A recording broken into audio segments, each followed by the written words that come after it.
Hello and welcome to Ninja Prep. This is Kapil Goyal, your educator and mentor for PG physics. तो अगर आप GDC mains की preparation कर रहे हैं या फिर आप Himachal Pradesh assistant professor exam की प्रिपरेशन कर रहे हैं, इन दोनों ही एग्जाम्स में सब्जेक्टिव क्वेश्चन आपसे पूछे जाने वाले। हिमाचल प्रदेश के फॉर्म अभी रिसेंटली रिलीज हुए हैं।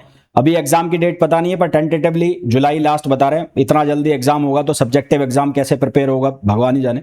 तो जो भी प्रिपेयर कर रहा है हिमाचल प्रदेश के लिए, चाहे फिर वो यूपी जीडीसी मेंस के लिए प्रिपेयर कर रहा है, सीरीज चल रही है जो यूपी जीडीसी मेंस और एचपी जो के लिए स्पेशली चली रही थी।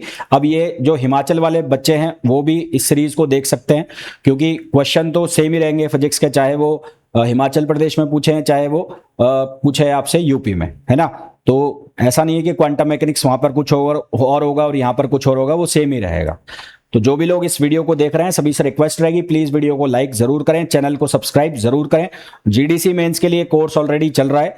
हिमाचल वाला कोर्स जो है वो स्टार्ट करना था, पर क्योंकि एग्जाम डेट जुलाई में है, टेंटेटिवली जुलाई लास्ट है, तो अगर इतना जल्दी एग्जाम होता है तो फिर वो करा पाना थोड़ा सा मुश्किल है। तो हिमाचल का प्रदेश का जो कोर्स है सब्जेक्टिव कोर्स, वो अभी डिले पे डाला हुआ है। एक बार एग्जाम डेट थोड़ा सा क्लियर हो उसके बाद उसकी जो डेट है उसके बारे में, उसके जो कोर्स है उसके बारे में बात की जाएगी। अदरवाइज आप यहीं देखिए, जितने भी लेक्चर्स आते हैं जीडीसी मेंस के लिए या सब्जेक्टिव के जितने भी लेक्चर्स आते हैं वो आपके लिए डेफिनेटली बेनिफिशियल होंगे। वीडियो को लाइक कर देना, चैनल को सब्सक्राइब कर देना। हाँ जी, देखिए क्वेश्चन नंबर फर्स्ट देखिए। क्वेश्चन नंबर फर्स्ट में हमें बोला गया है let the state of system B denoted by Sai, and जो साई है वो लीनियर फंक्शन के फॉर्म में लिखा हुआ है A1 5 1 और A2 5 2। ये ब्रैकेट नोटेशन में लिखा हुआ है, ठीक है, डायरेक्ट फंक्शंस में। If the probability that the system is in state 5 1 is double of that in 5 2, find out A1 और A2। तो हमें A1 और A2 की वैल्यू फाइंड आउट करनी है। सबसे पहली चीज क्या है कि जो फंक्शन हमें दिया है A1 5 1 प्लस A2 5 2, तो यदि जो फंक्शन साई है वो नॉर्मलाइज्ड है तो A1 का स्क्वायर और A2 का स्क्वायर वो किसके बराबर होगा, 1 के बराबर होगा, जो कि सुपरपोजिशन की कंडीशन होती है। तो सबसे पहली चीज, जब आप इसको सॉल्व करोगे तो क्या लिखोगे, इफ फंक्शन साई या जो स्टेट साई है इज नॉर्मलाइज्ड। अगर ये नॉर्मलाइज्ड होगी तो क्या होगा, जो A1 का स्क्वायर है, A1 स्क्वायर इसका मैग्नीट्यूड लेना है खाली, और A2 का स्क्वायर इनकी वैल्यू क्या आएगी, 1 आएगी। मैं फिर बोल रहा हूं इनका मैग्नीट्यूड लेना है। और A1 स्क्वायर और A2 स्क्वायर ये रिप्रेजेंट करेंगे probability of system is in state 5 1 और इन स्टेट 5 2। तो A1 स्क्वायर जो है वो रिप्रेजेंट करेगा प्रोबेबिलिटी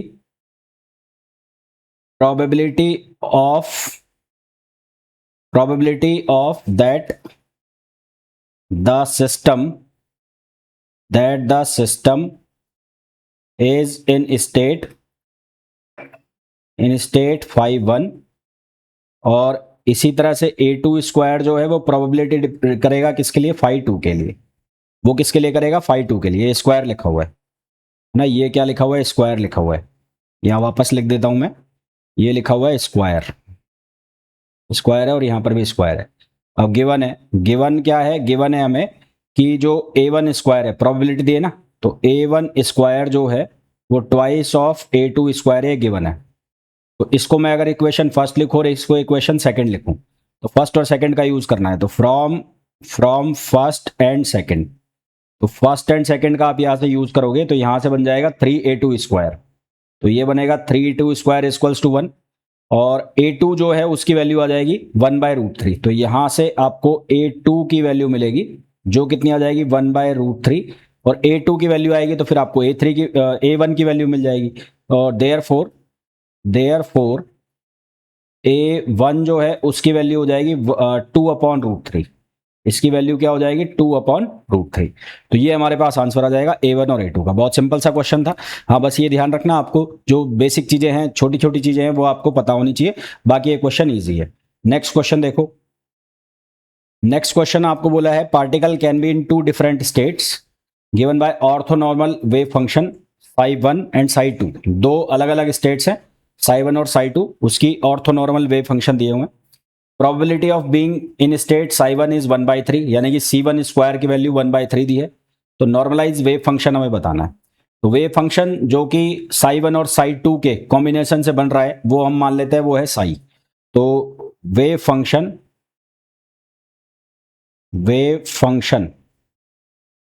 वो हम मान लेते हैं साई, और साई की जो वैल्यू है वो हम लिख लेते हैं C1 साई1 और C2 और साई2। ये हमने वेव फंक्शन लिख लिया। C1 स्क्वायर प्रोबेबिलिटी होगी साई1 की और C2 स्क्वायर प्रोबेबिलिटी होगी साई2 की। तो गिवन है, यहां से हमें गिवन है कि C1 स्क्वायर मतलब प्रोबेबिलिटी, ये प्रोबेबिलिटी हमें गिवन है, और जो प्रोबेबिलिटी हमें गिवन है साई1 की, probability of function, probability of psi in state साई1, ये हमें कितना गिवन है, 1/3 गिवन है। तो हमें पता है वी नो दैट, हम क्या जानते हैं, हम ये जानते हैं कि जो C1 square plus C2 square है इसकी वैल्यू होती है 1। तो यहां से हम वैल्यू निकाल लेंगे C2 स्क्वायर की, तो ये आ जाएगा 1 माइनस 1/3, क्योंकि C1 स्क्वायर की वैल्यू 1/3 है, तो ये आ जाएगा 2/3। तो यहां से C2 स्क्वायर जो है हमारे पास कितना आ गया, 2/3 आ गया। तो यहां से हम ये लिख सकते हैं कि C1 जो है, सिर्फ C1, उसकी वैल्यू होगी 1/√3, और जो C2 है मॉड ऑफ C2, तो मॉड ऑफ C2 जो है उसकी वैल्यू क्या बनेगी, मॉड ऑफ C2 उसकी वैल्यू बनेगी √2/3। क्या वैल्यू बनेगी, √2/3।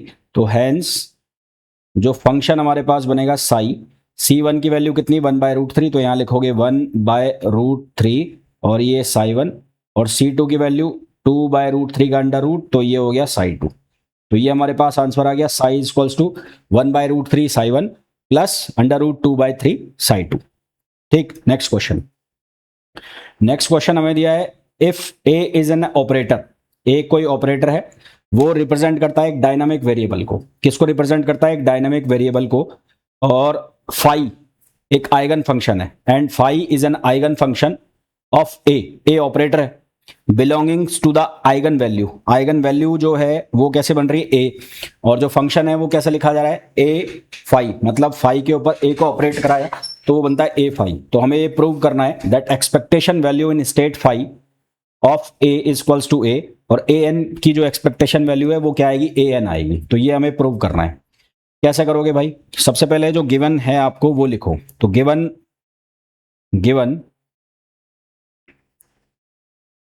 गिवन क्या है आपको, गिवन है ए फाई इक्वल्स टू ए, कितना हो जाएगा, ये हो जाएगा ए फाई, ये वैल्यू आपको गिवन है। तो आपको क्या निकालनी है, एक्सपेक्टेशन वैल्यू ऑफ ए निकालनी है। तो एक्सपेक्टेशन वैल्यू ऑफ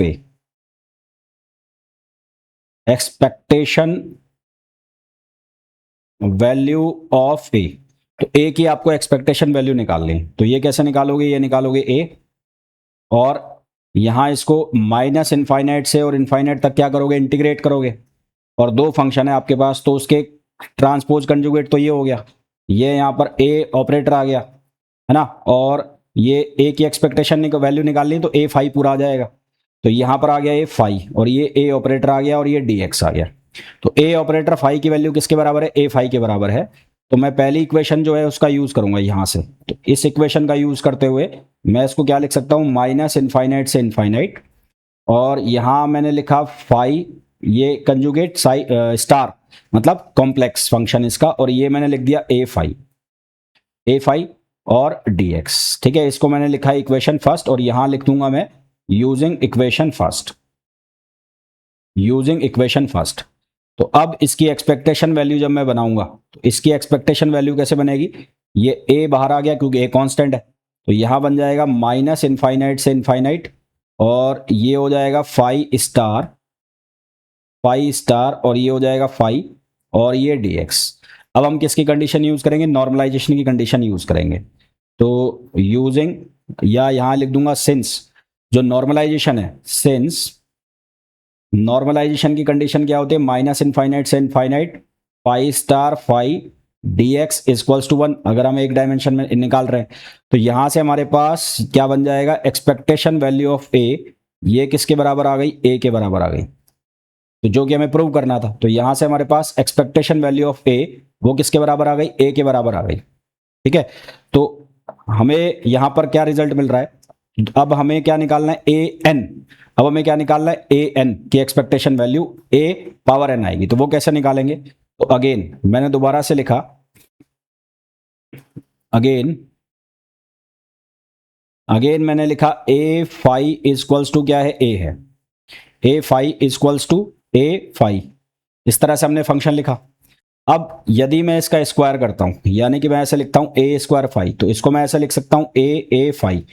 पहले किसको सॉल्व करोगे, पहले इसको सॉल्व करोगे और उसके बाद इसको, तो इसको सॉल्व करोगे तो ये बनेगा ए फाई। अब ये जो है स्केलर है, ये स्केलर है, तो ये ए पहले आ गया, अब ये आ गया ए फाई, और ए फाई का रिजल्ट क्या आएगा, ए फाई आएगा, तो ये बनेगा ए स्क्वायर फाई, ये क्या बनेगा ए स्क्वायर फाई, समझ गए ना।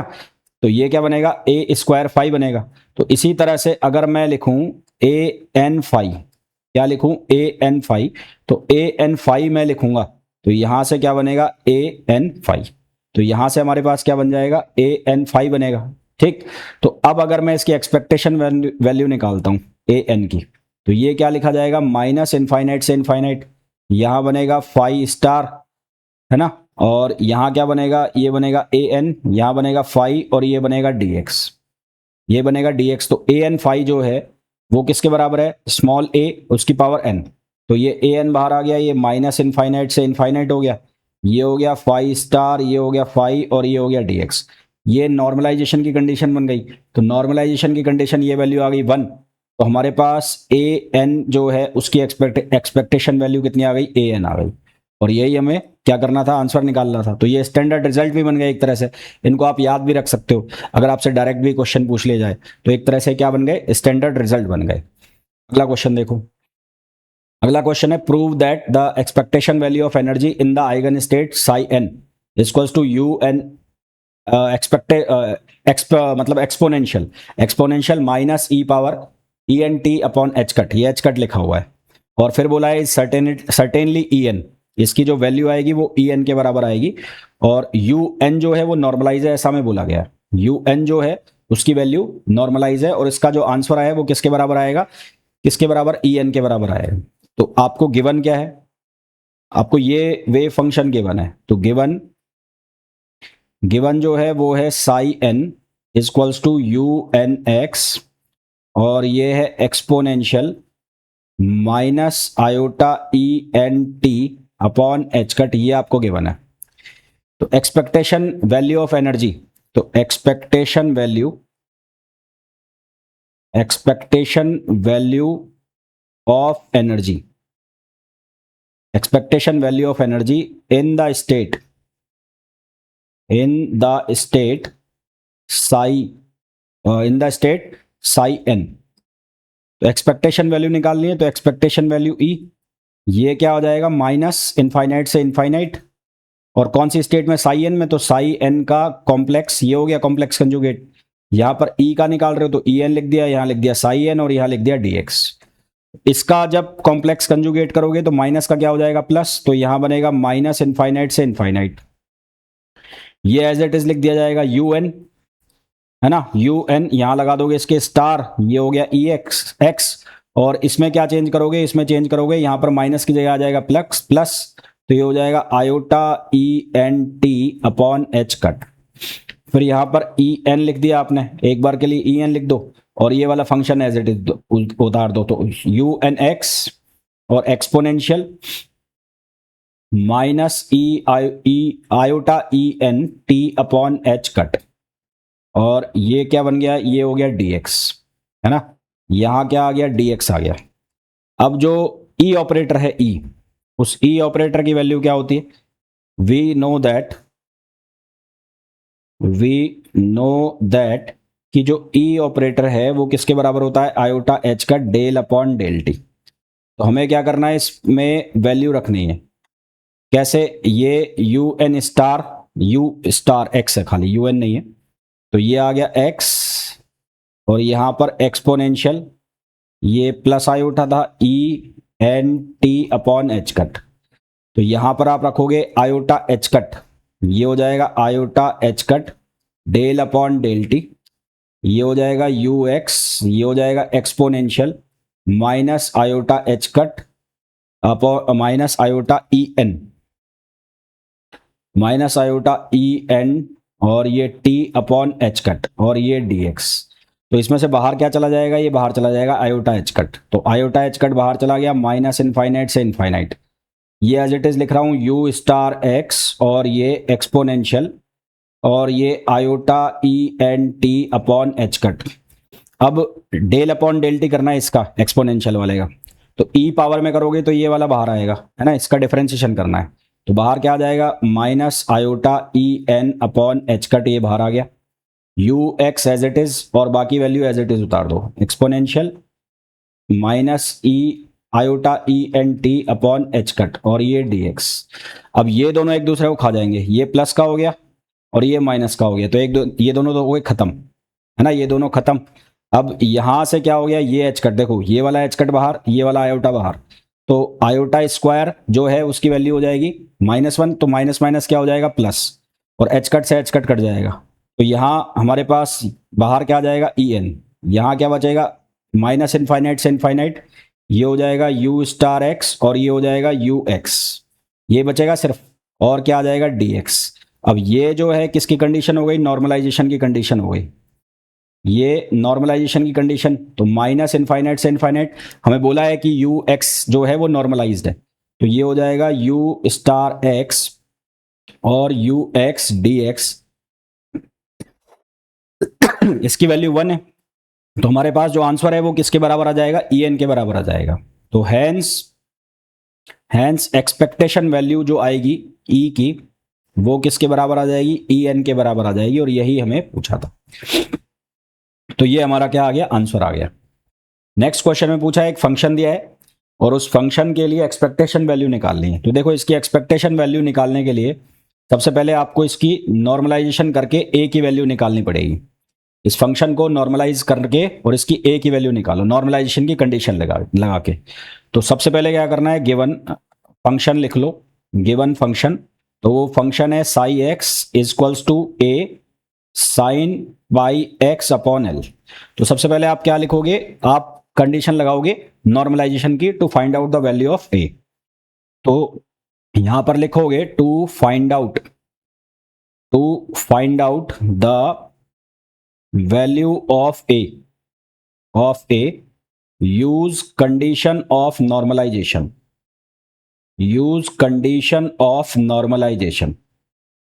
तो a की वैल्यू निकालने के लिए हम कंडीशन लगाएंगे किसकी, नॉर्मलाइजेशन की, और नॉर्मलाइजेशन की कंडीशन क्या है, माइनस इनफाइनाइट से इनफाइनाइट, ये हो जाएगा साई स्टार, ये हो जाएगा साई डी एक्स, आप इसको स्क्वायर करके भी लिख सकते थे, और ये किसके बराबर, 1 के बराबर। तो यहां से क्या बन रहा होगा, ये ए स्क्वायर, और यहाँ माइनस इनफाइनाइट से इनफाइनाइट, ये बन रहा होगा साइन, ये स्क्वायर में pi x upon L equals to 1, ये बन रहा होगा।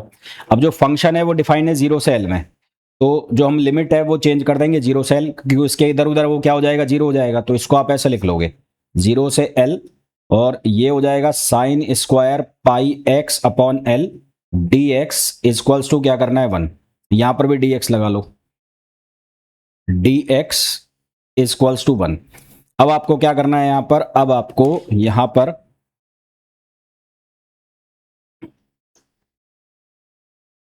एक मिनट रुकना, हाँ, अब आपको यहां क्या करना है, साइन स्क्वायर एक्स की वैल्यू को गायब करना है, तो कॉस का फॉर्मूला यूज करो, तो कॉस 2x या cos 2 pi by upon x, cos यहां क्या लिखा है, यहां पाई एक्स अपॉन एल लिखा है ना, तो यहां कॉस 2 पाई एक्स अपॉन एल, इसको आप ऐसा लिख लो 2 साइन स्क्वायर 1 माइनस, सॉरी, तो इसको आप ऐसे लिखो 1 minus 2 sign square pi x upon L.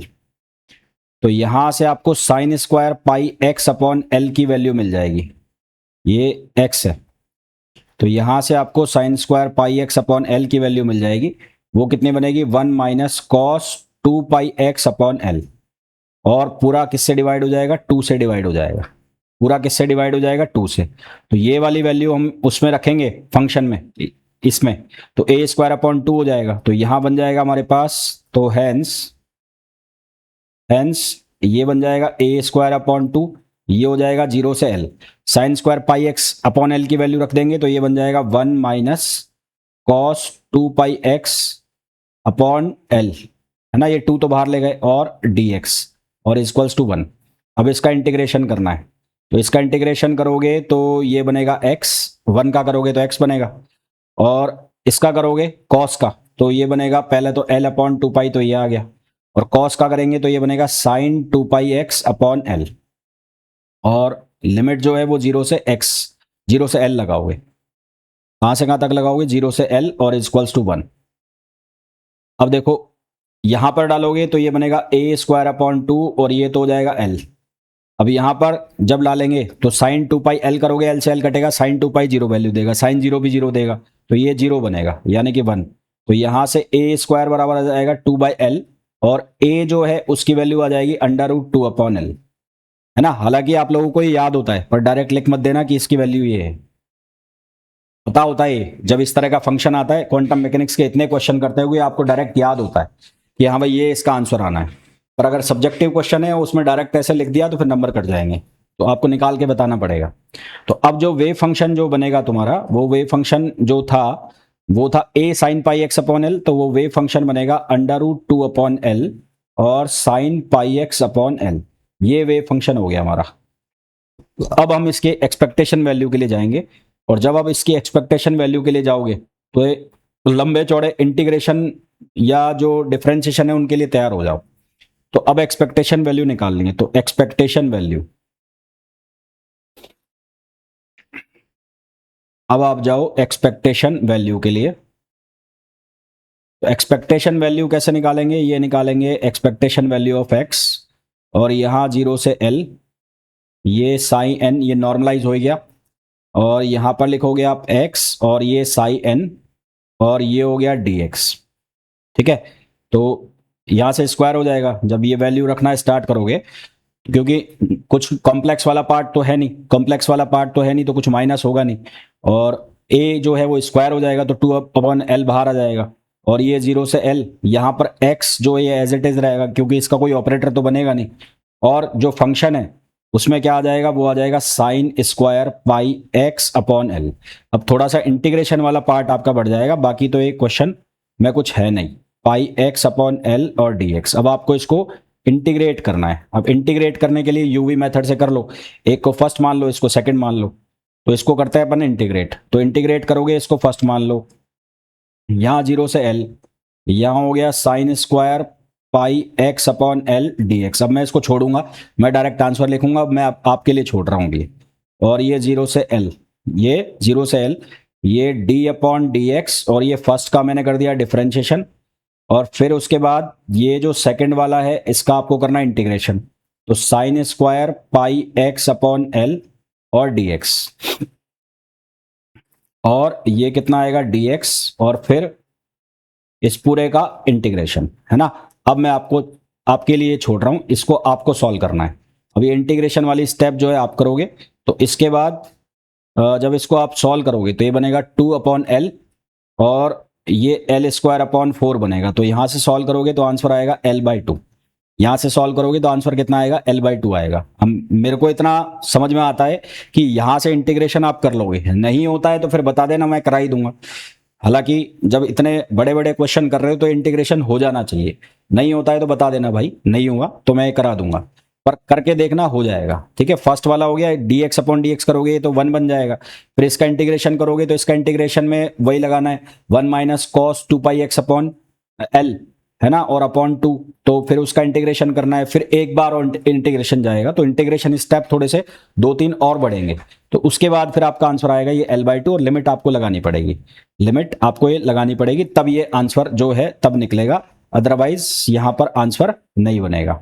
ठीक है, अदरवाइज आंसर नहीं बनेगा। अच्छा, एक गड़बड़ हो सकती है यहाँ पर, एक गड़बड़ ये हो सकती है, ये वाली लिमिट है ना आप यहाँ लगा लो, ये नहीं तो फिर आपका आंसर मैच नहीं करेगा। इसको यहां से यहां लगा लो 0 से l, मतलब जब आप इसको सॉल्व कर लोगे तो इसको भी इसके साथ मिला लोगे, तब आपकी लिमिट सही बैठेगी। अदरवाइज आपने यहां लिमिट लगा दी तो ये x छूट जाएगा, फिर आप बैठे रहोगे कि गलत हो गया। तो ये पहले वाले में लिमिट ओवरऑल पे लगानी है, मतलब जो पार्ट आपने इंटीग्रेट नहीं किया उसके ऊपर भी छोड़ दिया जिसको, और जो इंटीग्रेट हो गया उसके भी मल्टीप्लाई करके फिर लिमिट आपको लगानी है।